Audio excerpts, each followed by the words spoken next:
Hello, and welcome back. For this week, we have a special podcast for COP27, which is taking place this November in 2022. The government of the Arab Republic of Egypt will host the 27th conference of the parties of the UNFCCC, with a view to building on previous successes and paving the way for future ambition to effectively tackle the global challenge of climate change.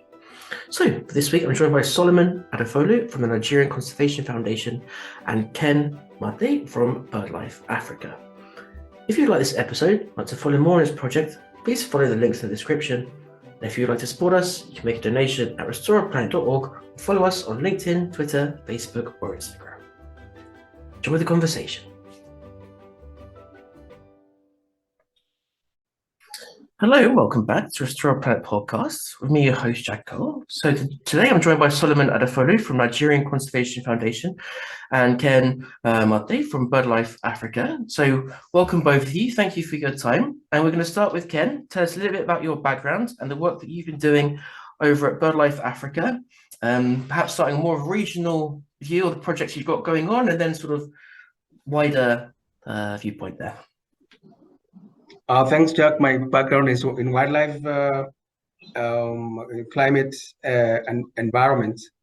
Worked for BirdLife for over 10 years. I'm the policy and communications coordinator at the BirdLife Africa office.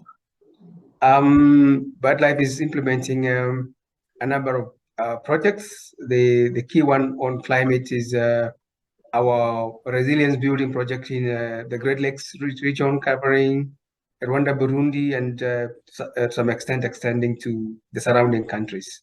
We're basically working with the local communities, working with governments, finding nature-based solutions, undertaking forest restoration, and basically ensuring that the policies that governments have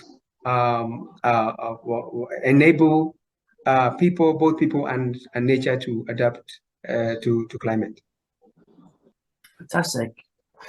Thank you, Ken. And Solomon, over to you. Tell us about your background and the work you have going on over the Nigerian Conservation Foundation. Thank you very much for having me, Jaco. My name is Solomon Adefolu. I am the Senior Manager for the Nigerian Conservation Foundation Climate Change Program. And I've been with NCF in the last 10 years, working on different areas of work: biodiversity, climate, nature positive, and nature-based solution. And NCF is a nature-based organization dedicated to sustainable development and having a sort of like a vision of a Nigeria where people prosper while living in harmony with nature. And this is what drives most of the work that we do. NCF has been at the forefront of ensuring that nature remains protected for people and the planet in the last 4 decades. And this year happens to be the 40th anniversary of NCF. Looking at nature and also, be at the forefront of nature in Nigeria. So we have quite a lot of projects that is ongoing at the moment, and one of such is the Green Recovery Nigeria, which I'll be talking about in some minutes to come. Which is to restore Nigeria's forest cover from 7% to 25% as recommended by the FAO. Thank you. Thank you.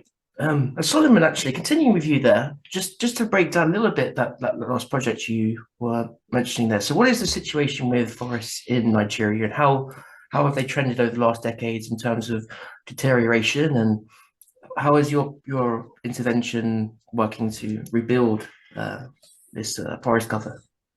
Yes, so in Nigeria, in 2018, NCF did an assessment of the forest cover in Nigeria and found out that it is really below what is supposed to be. Imagine a country's forest cover having to be between 4 to 7%. And this is an alarming situation. And this is driven a lot by large deforestation, which is happening at a very large scale, as well as also urbanization. And most importantly, agriculture, the way we farm, is also really affecting the deforestation, is also bringing about deforestation in Nigeria. And aside from seeing these major areas, we also looked at the illegal logging, which is happening and which is being driven by the Asian continent, especially with regards to sales and trade of trees in Nigeria to China, as well as also other parts of the Asian continent. So this we think we can be able to work on to restore this forest cover to the 25% minimum which is required and which has been recommended by the FAO through the two approaches. One is the afforestation, trying to grow and plant trees, new trees, and the other one is protection, trying to protect existing forests that are in Nigeria, especially the national parks and all other protected areas, through a sustainable management approach that will ensure that this forest remains standing and they contribute to the 25% goal of restoring forest cover in Nigeria. Okay, Solomon, thank you for that. Now, Ken, over to you. You mentioned there the Great Rivers project that you have running in a number of countries. Would you mind going into the details of the work you have going on and the current state of things? Again, quite similar to what I asked Solomon, how have things depleted to where they have? What have been the causes? And what, more specifically, as I say, on the ground is some of the work that BirdLife is doing? Thank you very much, Jack.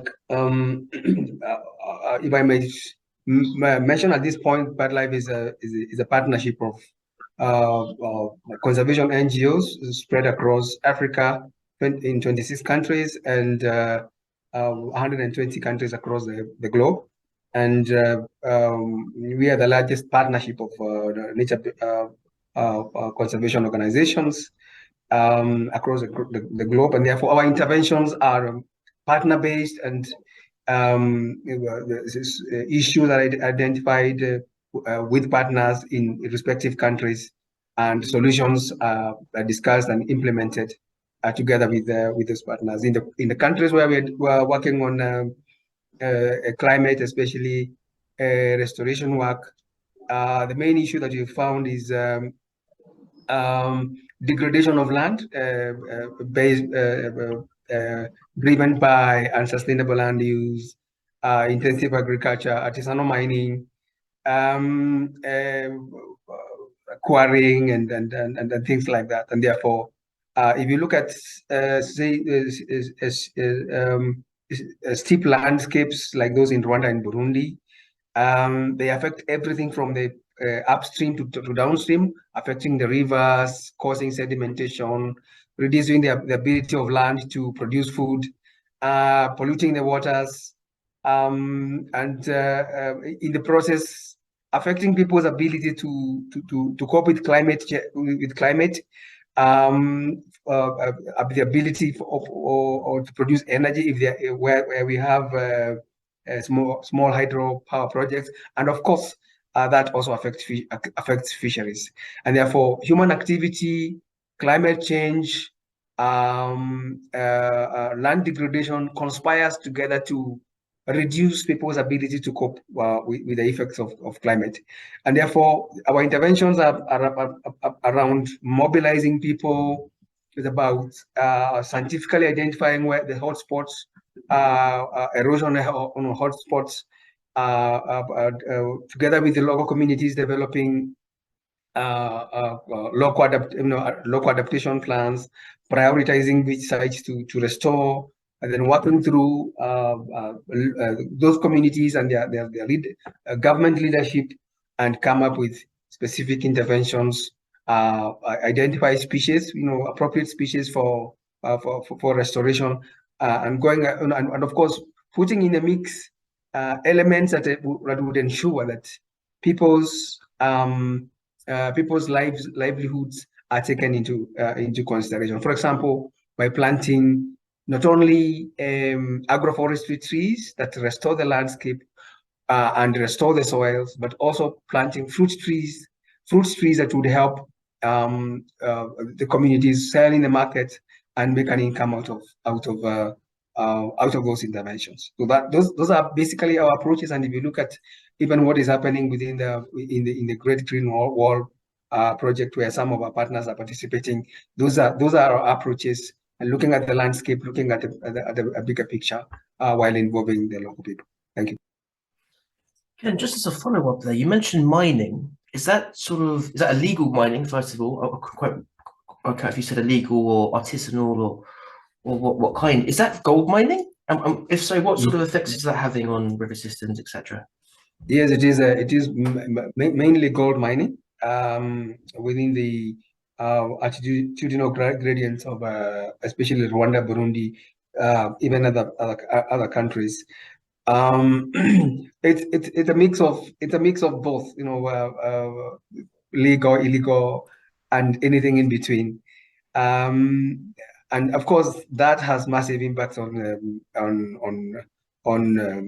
the landscapes, in terms of degradation. And if you look at the water in the rivers around where the artisanal mining is happening, the water is actually either brown or red, or the color around in those areas. I mean, or the color depicting soil erosion. And our studies have shown that you can strongly link sedimentation in the rivers, in the lakes below, with areas which are intensively farmed, and areas where there's intensive artisanal mining. Thank you, Ken. Solomon, back to you. So we've been speaking about forest cover. I'd like us to move on a little bit now to some species. Now, I understand that your organization has done some work with, or at least to help conserve pangolins, as I understand it, or other sort of traffic species. Would you mind telling us a little bit about your work in that regard, and some of the effects that deforestation has been having on some of the species of Nigeria? Thank you very much. In terms of working on endangered species such as pangolin, as well as other species of birds, we have been able to develop a strategy on called Species in Peril, a 5-year strategy to be able to save these species. We have iconic species, which pangolin, which you mentioned, is part of it, as well as other species such as elephant, vulture, and some very endangered species in Nigeria. So most of our work really, because it is habitat-based and it is site-based, are really for dedicated towards protecting species. And we have worked with national parks as well as forest reserve to be able to identify places of high conservation value, and also working with our partners such as BirdLife to be able to know key biodiversity area and important bird area in Nigeria. And these are places where we prioritize protection and sustainable management. And some of the challenges with this species involve illegal trade, which Nigeria is currently handling now at the moment. In fact, the pangolin that you mentioned happens to be one of the most trafficked out of Nigeria. And Nigeria is the source country as well as also the as well as also the transit country. And this is really affecting the number of species that is within the country, and is affecting the population of pangolin. And what Nigeria is doing now is to work with stakeholders to develop national strategy. There is a national strategy to combat wildlife crime and forest crime in Nigeria, a 5-year strategy, and this strategy is being operationalized within the Federal Ministry of Environment, the ministry in charge of environment and wildlife, to be to carry out and implement the actions that has been highlighted and identified within this strategy. One of the key things that we have also done is to use our protected area to serve as recovery sites for these species. So for species that have been seized, or the law enforcement agency have come across during their operation, they bring it back to most of our protected areas in Nigeria for those areas to serve as recovery sites for these species. These species are able to acclimatize, recover before they are introduced back to where they were gotten from. So we've also in a way been able to work on not only pangolin, but also in terms of working with government to develop policies with regards to elephant, ivory, as well as also vulture, which we have really shown some expertise in terms of delivering some action that will ensure the protection of this species. And in terms of how the forest link to this is just what I've explained. Without these habitats being protected and being managed successfully, these species continue to be in the market, in the wildlife market, and poachers are able to get these species and put them in the market up for sale. But with the protection that we are working around the clock to ensure that these forests are protected, these forests are not degraded, these species are rest assured that they have a safe haven to be, and also where they would also not have so much danger with regards to poaching. Thank you, Solomon. Follow-up question. You mentioned there obviously some quite iconic species, pangolin, which as you said, I think it might be the most trafficked animal in the world, and of course elephants and ivory. You also mentioned there vultures. The vultures often aren't something that a lot of people associate with endangered species, or really important species for ecosystems. Would you mind just breaking down a little bit why vultures are being targeted and why vultures are so important for, again, our ecosystems of the area and so forth? Yeah, thank you so much. Vulture that I mentioned is a very critical animal that is very important to the ecosystem. Vultures are cleanup crew. They are environmental sanitation officers. They help clean up carcasses within the environment, and in fact, prevent us from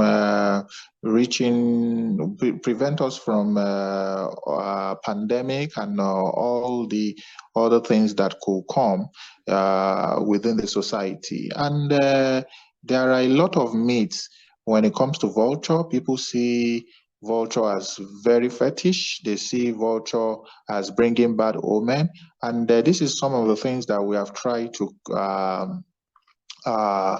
correct in Nigeria, and also to help people understand the important role vulture play within the ecosystem. And in fact, vulture are being targeted as part of condiment in traditional medicine. So vulture are used for fetish reasons, either for healing, some form of healing process, or some form of making wealth quickly, and so many other things within the traditional healing process. And this is something that we have been able to work on by identifying plant-based alternatives to vulture.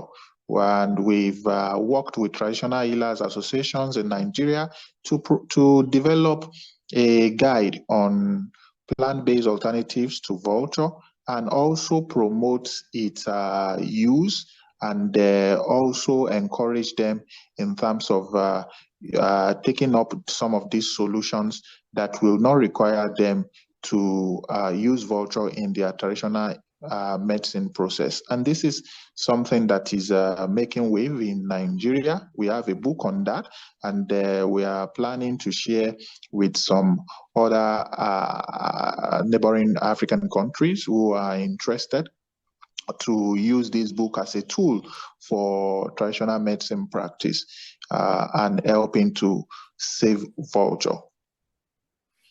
Really interesting. Really interesting. Thank you, Solomon. Ken, over to you now. So Solomon has mentioned there's some of the cultural challenges, attitudes in his part of the world. And I was wondering if you could enlighten us a little bit about some of the challenges that BirdLife or yourself and your projects have faced when it comes to educating local people on better means of practice. How are those things, how have they been progressing, or is there a number of is education a core part of your incorporated into your projects, or how exactly does it work there regarding the sort of, like I said, reiterating cultural conflicts, cultural challenges, perhaps local attitudes? How are things you found over in your projects? Yes, indeed. Across well, the places where we work, the countries where we work, we have similar issues like those identified by our partner in Nigeria, NCF. And education, awareness raising, capacity building is a key part of what we do.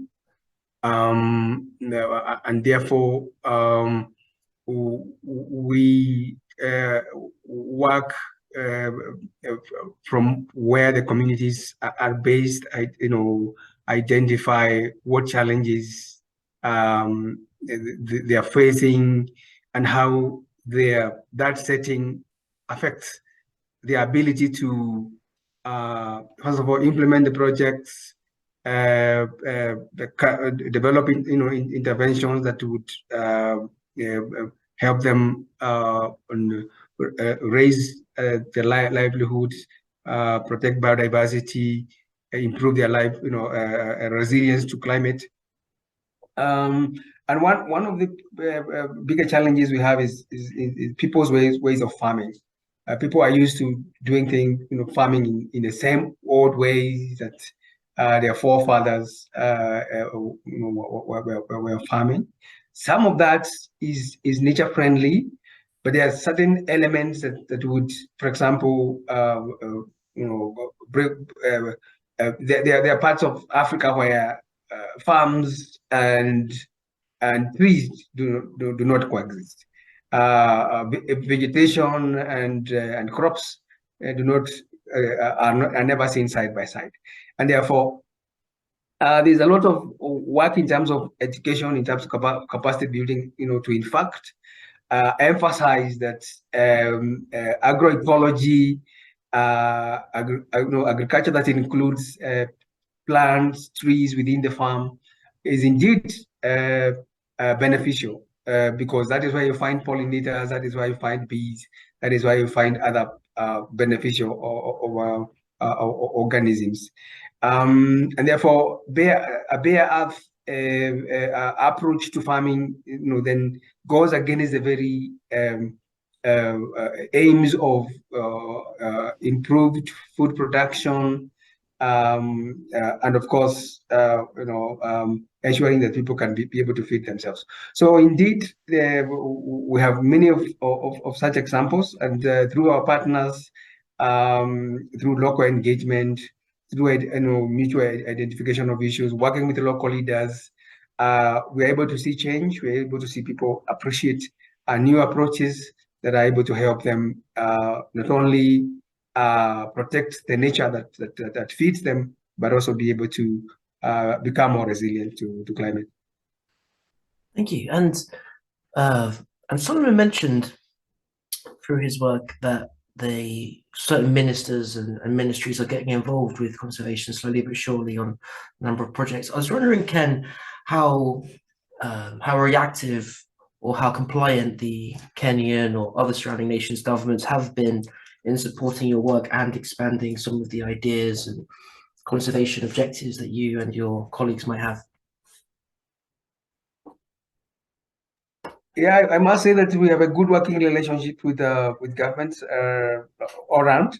In countries where we work, especially through our partners. For example, I mean, you will hear a lot of good examples from Nigeria, how they're working with their governments, and it's this is replicated across most of the 26 countries where we work. But there are definitely challenges. For example, you find sometimes in a rush to achieve the development, sustainable development, and of course you're probably aware about Africa's Agenda 2063, with the governments making a rush to achieve part of that, as well as the 2030 Sustainable Development Goals. There is often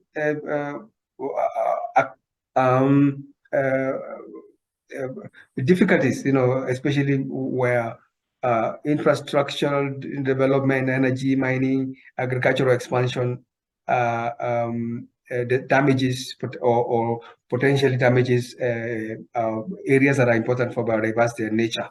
And therefore, the work of our partners and ourselves is to ensure that all the time we are raising the flag and saying these are important bird areas, these are key biodiversity areas, these areas are important for for biodiversity and for ecosystems, and indeed very, very important for climate adaptation and mitigation. So that is something we are doing constantly, both at national level and Solomon will tell you. At the regional level, it is something we are doing right now as we speak. Our partners across Africa, we're developing. This is the 50th anniversary. This month of November is the 50th anniversary of the World Heritage Convention. But if you look across Africa, you'll find quite a bit of incursion by infrastructural development, mining, for example, in places like the Okavango Delta, where there's massive oil and gas exploration happening, which has not been there before. And therefore, as the world celebrates the 50th anniversary, Africa partners are saying there is need for greater accountability by the countries that have signed the World Heritage. There is a need for greater sensitivity to these areas that are, if you like, the goose that lays the golden egg. That if you kill it, then you kill everything. That is where the water is coming from. That is where the carbon is being sequestered. That is where all the ecosystem services are coming from. And therefore, it's a flag we have to keep raising. Our partners are going to issue a statement about World Heritage on 16th of November. And there are many other forums and platforms where our partners are constantly reminding governments, that yes, we have to keep to the straight and narrow if we are going to if nature is going to continue providing the benefits that it always so faithfully does. Thank you, Ken. And that leads me quite nicely on to my next question, which I'd like to ask both of you. So Africa contributes least to climate change, but is the brunt of it. With the upcoming of COP27 in Egypt, what are some of the key issues at play or that you would like raised or addressed? Starting with you, Solomon.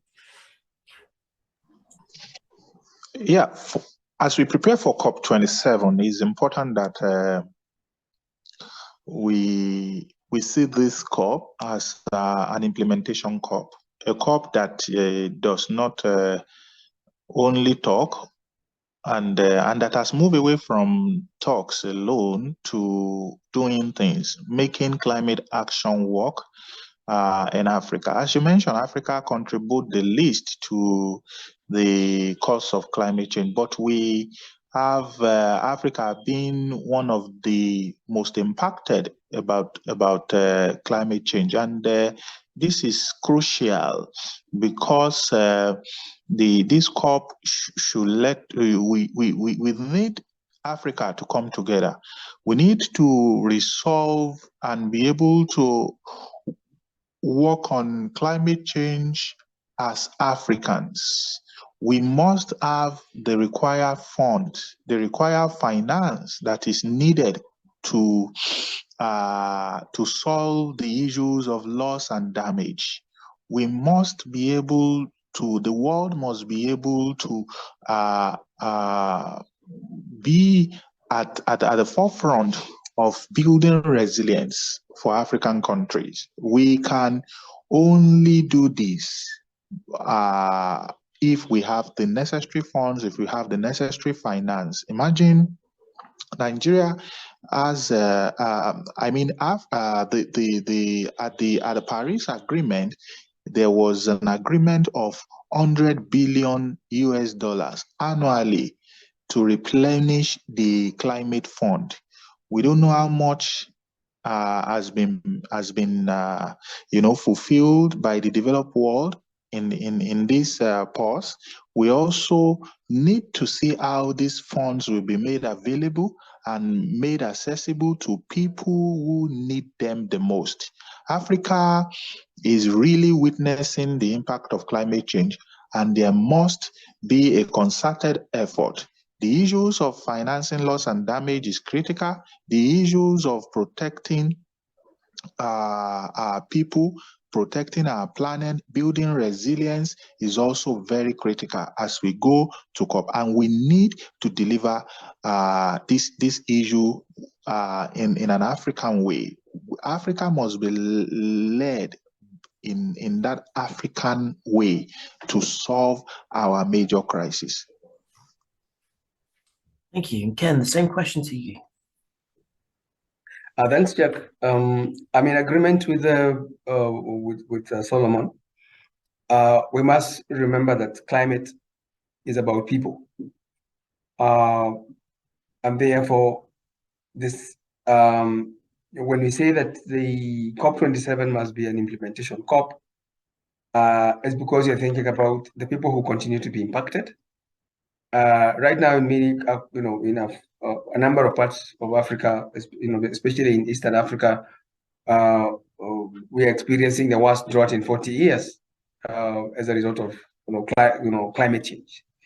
So calling for ambition, calling for urgency in terms of implementation, in terms of finding solutions,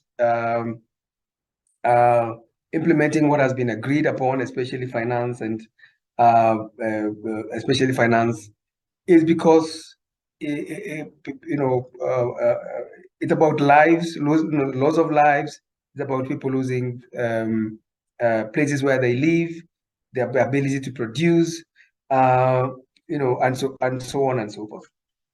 And one of our main calls is that the climate negotiations and the climate space must continue to place a high premium on the role of nature, the role of ecosystems in helping adaptation and mitigation.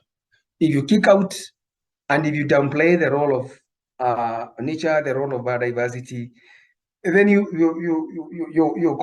completely miss it, because with what is referred to as nature-based solutions, countries can be able to meet up to 30% of some of their commitments they made at during the Paris agreement. So that will continue to be one of our main calls in Sharm el-Sheikh, and given that there is the ongoing discussion of a new framework to protect biodiversity, then you're going to be asking for a strong political signal to drive an ambitious post-2020 global biodiversity framework, because this is a roadmap. This is the blueprint that is going to show how countries are going to treat biodiversity in the next 10 years. So the strong connection between biodiversity and climate will continue to be emphasized. And that is going to also come up strongly, when you talk about global stocktake. When countries are reporting about how much they have achieved the Paris Agreement, they need to also report the impact, how that has impacted ecosystems and how that it has impacted biodiversity. I think the issue of fossil fuels is another big one, because we've seen a sort of thinking that says because there's a global, I mean, there's a problem with arising from the invasion of Ukraine by Russia, that countries can go back to fossil fuel. But I think that is not even an option, because if you we're not going to be able to achieve 1.5 without a kind of thing, and therefore we must continue calling for a rapid fossil fuel phase out, protection and restoring and improving the management of species-rich areas, species-rich ecosystems, species and carbon-rich ecosystems. And with this, we're also going to be calling for a rights-based approach, because we need to ensure that the rights of the local and indigenous peoples and local communities are respected. And last and not least, finance, ensuring that the money that has been promised for a very, very long time is placed on the table. We see attempts to shift the goals and to put them further away. But I think finance is needed now and not tomorrow. Thank you, Ken. And finally, Solomon, what are your final thoughts? What's your parting shot?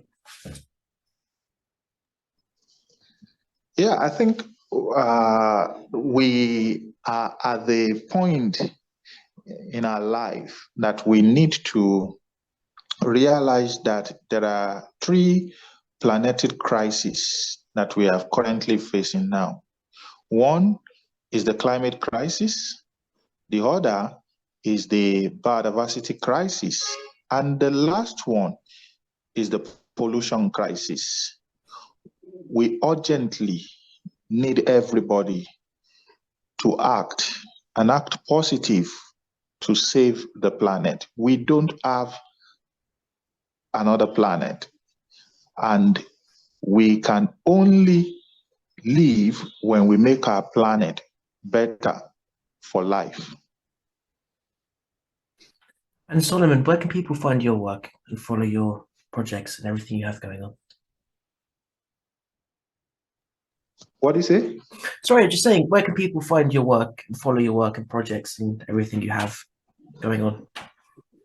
Okay, yes, it's our work is on our website, NCF website, which is www.ncfnigeria.org.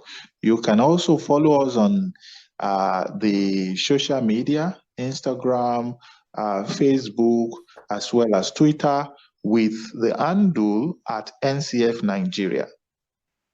Thank you. And finally, Ken, what are your final thoughts? What's your parting shot? I think there is hope. The fact that the global community is converging in Africa, in Sharm el-Sheikh, next week, basically, and in Montreal to discuss biodiversity in December, means that there is commitment, and countries and stakeholders see the need to negotiate and, on one hand, take action that is going to turn the tide on climate, and on the other, develop an ambitious post-2020 global biodiversity framework to save nature. I think we must all work together. We must continue giving this the push it deserves. And I think there's both government and civil society and local indigenous people and local communities have a role to play, and we must respect the role that each has to play to make this happen. But I must emphasize that the buck stops with the governments. It is the governments that implement. It is the governments that have the money by and large, and it is the government that have the mandate. But the civil society stand ready to support and to augment what the governments are doing, as like we've always done. And we're going to be in Sharm el-Sheikh in very different spaces, trying to take the dialogue forward, as well as in Montreal. Thank you very much. And finally, Ken, where can people find you and your work and the projects that BirdLife have going on? Yeah, we can be found on our BirdLife International website, birdlife.org, or Stroke Africa, if you want to find stories about Africa. In Instagram, in BirdLife Africa in Twitter, and BirdLife International Africa in both Instagram and Facebook. So feel free to look us up and follow us. Thank you. Thank you both for your time. It's been really constructive, I feel. Thank you.